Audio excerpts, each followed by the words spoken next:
Hech o'ylab ko'rganmisiz? Nimaga eski liftlarda doim oyna bor? Sochni to'g'rilash uchun emas, balki odam yuqoriga ko'tarilayotganda o'z aksini ko'rib vahimaga tushmasligi uchun. Chunki ko'plab odamlar yopiq joyda bo'lishdan qo'rqadi, atrofida nima bo'layotganini tushunmasa. Endi Toshkent ko'chalariga chiqing. Siz nafas olyapsiz, ammo nimani yutayotganingizni ko'rmaysiz. Va mana shu yerda Toshkentning chang muammosi boshlanadi. Assalomu alaykum. Siz Top.uz kanaldasiz. Sizlar bilan Tahiyot. Toshkent bir vaqtlar musaffo osmon bilan maqtansa bo'lgan shahar hozirda Marsga o'xshab qoldi. Chang, har kuni chang, ammo bir kun osmon ochildi va nihoyat yomg'ir yog'di. Nega aynan shu yomg'ir hammani xursand qildi? Nega Toshkent changga aylangan edi? Va eng muhimi, bu muammo hal bo'ladimi yoki vaqtinchalik tinchlikmi? Bugun biz Toshkent changining ortida turgan haqiqatlarni, atmosfera o'zgarishlari, ilmiy sabablar va eng muhimi, yomg'ir qanday mo'jiza ekanligini birgalikda tahlil qilamiz. Qulay joylashib oling, biz esa boshladik. Toshkentdagi changning kelib chiqishi bu oddiy narsa emas. Quruq yerlar, qurilishlar, avtomobil oqimi, havoda turib qolgan chang zarralari.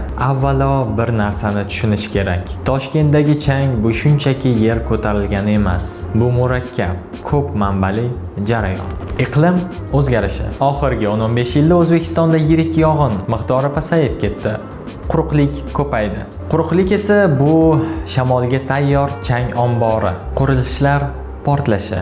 Toshkent bugungi kunga kelib ulkan qurilishlar maydoniga aylandi va ochiq qurilishlar har kuni havoga millionlab chang zarrachalarini purkaydi. Shahar bo'ylab 1,5 milliondan ortiq avtomobillar harakatda va ularning g'ildiraklari havoga changni qayta ko'taradi. Bu jarayon resuspension deb aytiladi. Chang zarralari aslida yerda emas, balki havoda aylanadi.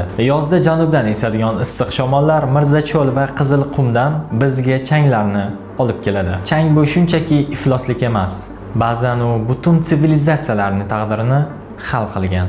Qadim zamonlarda, muzlik davrlarida yer bugungidan ko'ra ancha shamolli va quruq bo'lgan.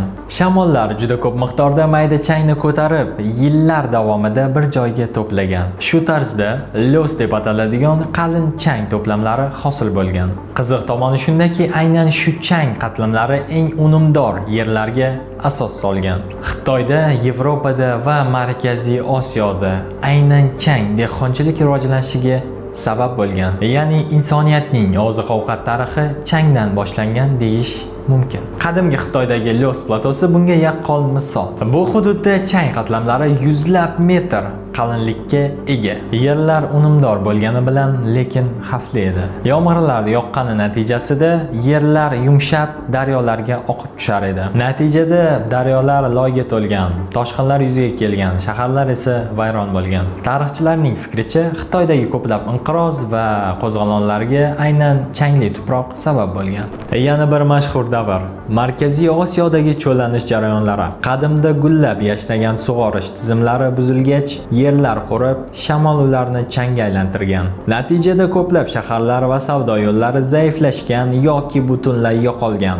Buyuk Ipak yo'li bo'ylab joylashgan ayrim manzilgohlar aynan chang va qum bosishi sababli tarix sahnasidan ketgan. 14-asrda Yevropada yuz bergan qora o'lat qo'zg'oloni ham bevosita chang bilan bog'liq. Quruq iqlim va changli sharoitda burgalar va kalamushlar juda tez ko'paygan. Chang orqali tarqalgan mikroorganizmlar va yomon gigiyena sharoitlari kasalliklarning butun qit'aga yoyilishiga sababchi bo'lgan. Natijada millionlab odamlar halok bo'lgan va Yevropa jamiyati butkul o'zgargan. 20-asrda esa chang yana tarix sahnasiga chiqdi.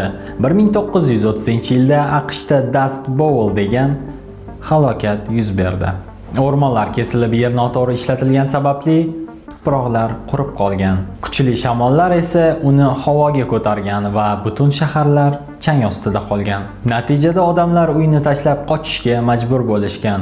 Bu hodisa AQShning xo'jalik va dehqonchilik siyosatiga juda qattiq ta'sir ko'rsatgan. Va nihoyat bugungi kunga qaytamiz. Chang hozirda global muammolardan biriga aylangan. Avtomobillar, qurilishlar va iqlim o'zgarishi sababli havoda chang miqdori kundan kunga ko'payib bormoqda. Va bu endi shunchaki ekologik muammo emas, balki sog'liq, iqtisod va hatto siyosiy masalalardan biriga aylanyapti. Tarix shuni ko'rsatadiki, changni e'tiborsiz qoldirish yaxshi natijalarga olib kelmagan. Siz hech e'tibor berganmisiz? Toshkentda chang juda g'alati harakat qiladi. Misol uchun, siz stolni artib, o'girilib, boshqa ishlarni qilib qaytib qarasangiz, stol ustida yana chang zarrachalari turgan bo'ladi. Va shu paytda bir savol tug'iladi. Nega Toshkentda chang bunchalik ko'p? Agar chang pul bo'lganda, Toshkent allaqachon dunyoning eng boy shaharlaridan biri bo'lardi. Har bir nafas sarmoya, har bir yo'tal foiz. Faqat muammo shundaki, bu boylik bank hisobida emas, to'g'ridan to'g'ri o'pkamizda saqlanardi. Yarim soatdan so'ng tomoq qichiy boshlaydi va ichingizda bir savol tug'iladi. Biz nafas olayotgan havo haqiqatdan ham xavfsizmi? Gap shundaki, Toshkentdagi chang oddiy tuproq emas. Bu turli narsalarning aralashmasi, yer va qum zarralari, qurilishlardan chiqqan chiqindilar, mashinalarning gazlari va eng xavflisi ko'zga ko'rinmaydigan mikro zarralar. Ularni ko'rmaymiz, lekin har kuni ichimizga tortamiz. Ilmiy tilda aytganda PM10 degan zarralar bor. Ular asosan burunda va tomoqda qoladi. PM2,5 esa ancha mayda, u o'pkaga chuqur kiradi. Bundan ham kichik zarralar bor. Ular hatto qon oqimiga tushib ketishi ham mumkin. Qisqasi, ba'zi changlar uyda qoladi, ba'zilari esa tanamizda yashab qoladi. Ko'plab odamlar oldin bunday emas edi deydi, ammo oldin ham shunaqa bo'lgan. Shunchaki biz o'lchamaganmiz. Endi esa raqamlar, sensorlar va statistikalar bor va ularning aytishicha, hozirgi kunda O'zbekistonda havo ancha yaxshilashgan.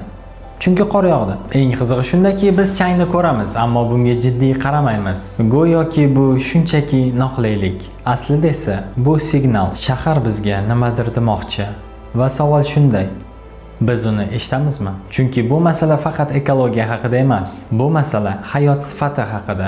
Biz qanday havoni ichimizga tortsak, shunday yashaymiz va bugun bu haqida o'ylamasak, ertaga kech bo'lishi mumkin. Siz Topuz kanalida edingiz. Sizlar bilan Taqiyot. Keyingi videolarda ko'rishguncha. Xayr.